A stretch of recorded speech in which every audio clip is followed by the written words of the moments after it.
네, 안녕하세요. 세바입니다. 안녕하세요. 숙소에 대해서 조금 디테일하게 좀 말씀드려야 될 것 같아가지고 지금 이 영상을 만들고 있습니다. 이거는요, 저의 개인적인 생각입니다. 저희 뇌피셜이에요. 그래서 정석이 아닐 수가 있습니다. 근데 이게 아마 공감이 될 거라 생각해요. 여러분들 공감시켜 드릴게요. 진짜 만약 공감이 되셨다면요, 여러분 좋아요 눌러주시고요. 만약 공감이 안 됐다 그러면 구독 눌러주세요.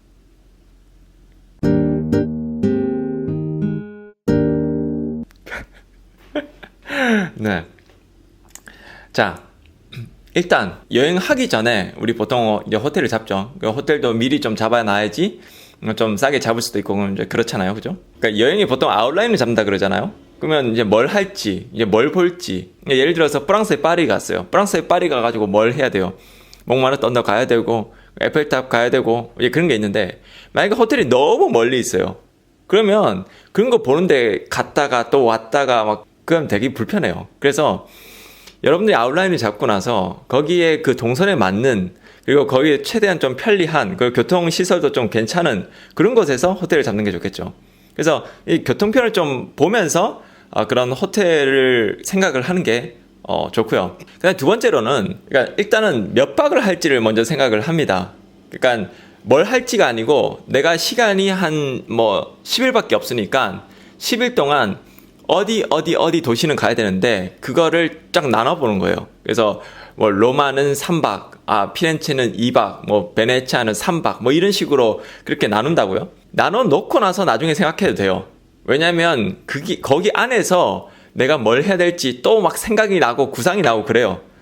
아마 여행 준비하시는 분들은 잘 아실 거예요. 몇 박을 생각할지 먼저 생각을 하고 나서 거기에 맞춰서 내가 뭘 해야 될지는 어차피 정해져 있는 거예요. 뭐 베네치아 가면 산마르코 광장 가야 되고 리알토 가야 되고 근데 가야 되는데 거기서 이제 디테일하게 뭘 할지 그러니까 얼마나 여유 있게 볼지 그게 이제 몇 박을 하는 데 있어서 좀 중요한 상황이고 거기 안에서 이제 투어를 할 건지 이렇게 좀 여유가 있으면 또 투어도 하고 어디 뭐 박물관도 들어가고 그다음에 어디 뭐 저기 조금 멀리도 가보고 이제 그런 선택상이 많아지는 거죠. 그죠? 자, 근데 중요한 게 뭐냐면 만약에 여러분들이 1박을 하게 돼요. 그다음에 기차로 여행을 하는데 또 다른 도시를 가야 돼요. 그러면 호텔을 무조건 웬만하면 기차역하고 가깝게 잡는 게 좋습니다. 1박을 하면요.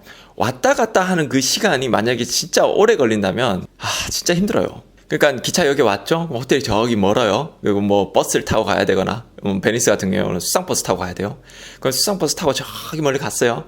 짐 놓고 나서 체크인 하고 나서 뭐 시간 걸리겠죠. 그리고 다 보고 나서 그 다음날 또 돌아가야 돼요. 그러면 그 짓을 또 해야 됩니다. 그러면 그 이동하는데 시간 엄청 많이 걸리죠. 그럼 별로 좋지 않아요. 그래서 기차역하고 가까운데 짐 다 풀어놓고 그 다음에 그냥 진짜 가벼운 마음으로 딱 볼 거 딱 보고 그 다음에 또 다시 돌아와서 그 다음날에 또 출발하고 그런 게 좋아요. 그리고 만약에 기차역이 너무 멀면요 다시 돌아오는데 예를 들어서 또 수상버스를 타야 돼요. 그러면 수상버스가 그 시간 맞추기도 되게 어려울 수도 있고 뭐 한 3시간 전에 일단 출발을 해가지고 마음의 여유를 찾는 게 좋습니다. 근데 그게 안 하고 시간을 좀 빠듯하게 해버리면 그 수상버스 그 시간하고 그 다음에 기차를 타는 시간하고 빠듯해져 버리죠. 아니면 뭐 교통편에 어떤 문제가 생기죠. 뭐 파업을 한다거나 그러면 캐리어 끌고요 기차역까지 막 전력 질주로 막 달려야 될 수도 있어요. 그것도 여름에 만약에 달린다 생각해봐요. 진짜 어떤 생각 드냐면 베니스 저 물속에 그냥 빠져 죽고 싶은 생각이 들 때가 있습니다. 그런 상황이 생길 수도 있으니까 웬만하면 기차역에 잡는 게 좋아요. 1박인 경우는요. 그리고 오래 머물면요 뭐 기차역하고 조금 멀어져도 괜찮습니다. 자, 그러면 호텔 같은 경우는요 그게 있어요. 저 같은 경우는 저기 대학교를 관광과를 나왔습니다. 그래서 이제 그런 걸 좀 배운 적이 있었는데 호텔이라는 거는 기차역이나 아니면 주요 관광지와 가까워지면 가까워질수록 가격이 올라갑니다. 그리고 시설은 떨어질 수밖에 없어요.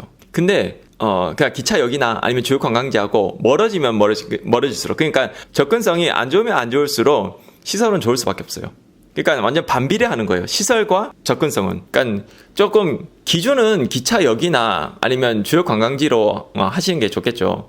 그렇게 생각을 하시고 그 그래프를 어느 정도 이렇게 좀 보시고 여러분들이 좀 가격에 좀 치중을 할 건지 아니면 뭐 시설에 치중을 할 건지 아니면 주요 관광지역에 치중을 할 건지를 여러분들이 생각을 하셔야 됩니다. 기차역 같은 경우는 가까운 호텔은 많겠죠. 호텔은 많은데 좋은 호텔을 찾기가 생각보다 쉽지 않겠죠.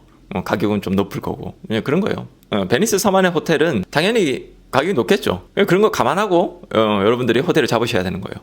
그러면 메스트레이 역 같은 경우는 메스트레이 역은 베니스 섬하고 한 정거장 떨어져 있어요. 그래서 메스트레이 역에서 호텔을 잡았을 경우는 베니스 섬 안으로 들어오기 위해서는 무조건 기차나 아니면 버스를 꼭 타야 됩니다. 그러니까 접근성이 좋지가 않죠. 그럼 어떻게 될까요?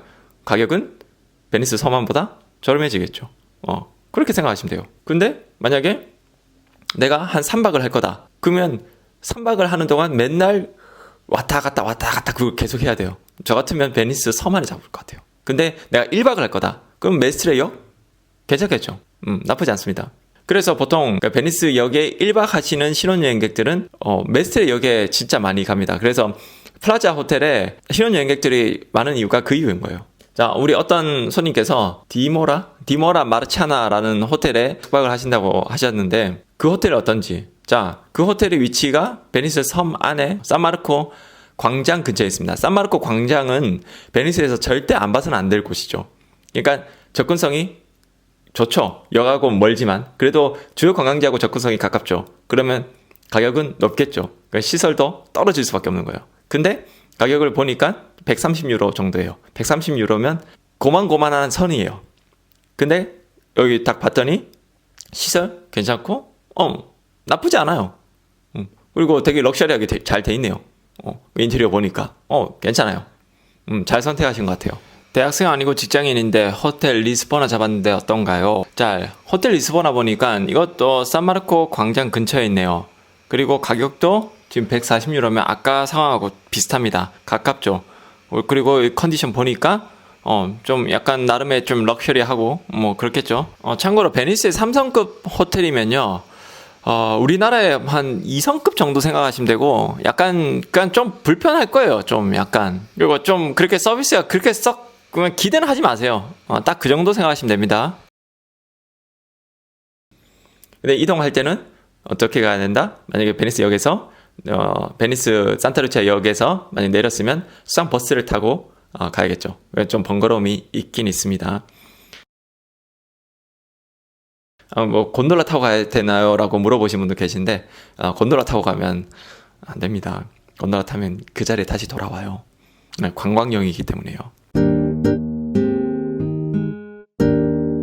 가정룸은 어떻게 하는 게 좋아요? 가정룸은 솔직히 저도 잘 모르겠어요. 뭐 가정룸을 제가 여기 살고 있기 때문에 가정룸을 이용할 이유는 없겠죠. 저는 호텔 같은 경우는 일 때문에 몇 번 많이 사용했었는데 가정룸은 잘 모르지만 가정룸 같은 경우는 저는 개인적으로 호텔보다는 아파르타멘토나 에어비앤비를 사용하시는 게 좋을 것 같아요. 왜냐면 취소도 좀 쉽게 할 수도 있고 그 다음에 가격도 훨씬 더 저렴해요. 침대 3개 있는 방에 호텔 가격하고 아파르타멘토나 아니면 에어비앤비 그 가격하고 비교해 봤을 때 훨씬 더 괜찮을 겁니다.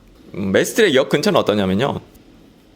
메스트레이 역 근처는 그냥 진짜 1박 하시는 분들, 그러니까 짧게 2박 하시는 분들, 뭐 그러신 분들이 접근성, 그러니까 역하고 접근성, 그 다음에 가격이 조금 싼 거, 그 장점이 있기 때문에 메스트레이 역에 가세요. 그거 말고는 뭐 돈이 좀 있으시고 조금 불편한 거 감수하고 싶다. 그리고 베니스에 진짜 뭔가 느낌을 완전 제대로 받고 싶다 하시는 분들은 베니스 섬 안에 가는 게 좀 더 훨씬 더 느낌을 더 찾을 수 있을 겁니다.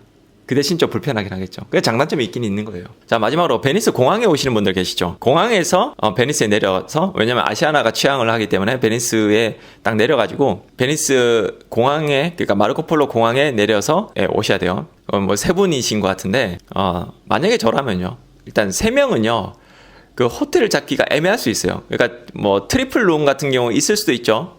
맞네. 근데 완전 가족이시면, 뭐 가족이시고 뭐 친하신 분들이라면 호텔에 뭐 트리플 룸 해서 이렇게 할 수 있습니다. 그리고 이제 비행기로 오셨다고 해도 이제 다른 곳에 갈 때는 기차 타고 가시잖아요.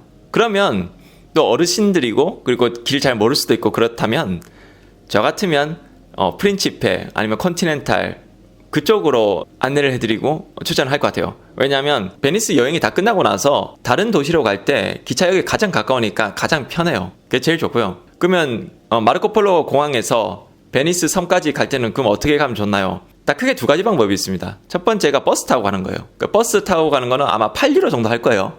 1인당 뭐 한 만원 돈, 만원 조금 더 넘게 되는 돈인데 그 돈 내면 바로 베니스 섬 안으로 들어오게 됩니다. 베니스 섬에 로마 광장이라고 있습니다. 거기서 내려서 캐리어 끌고 호텔까지 가는 데는 뭐 한 10분 정도? 10분 채 안 돼요. 뭐 7분 정도 됩니다. 그렇게 되고 좀 더 편한 걸 원한다. 그러면 수상택시 타고 가는 거예요. 수상택시는 보통 한 120유로 생각하시면 됩니다.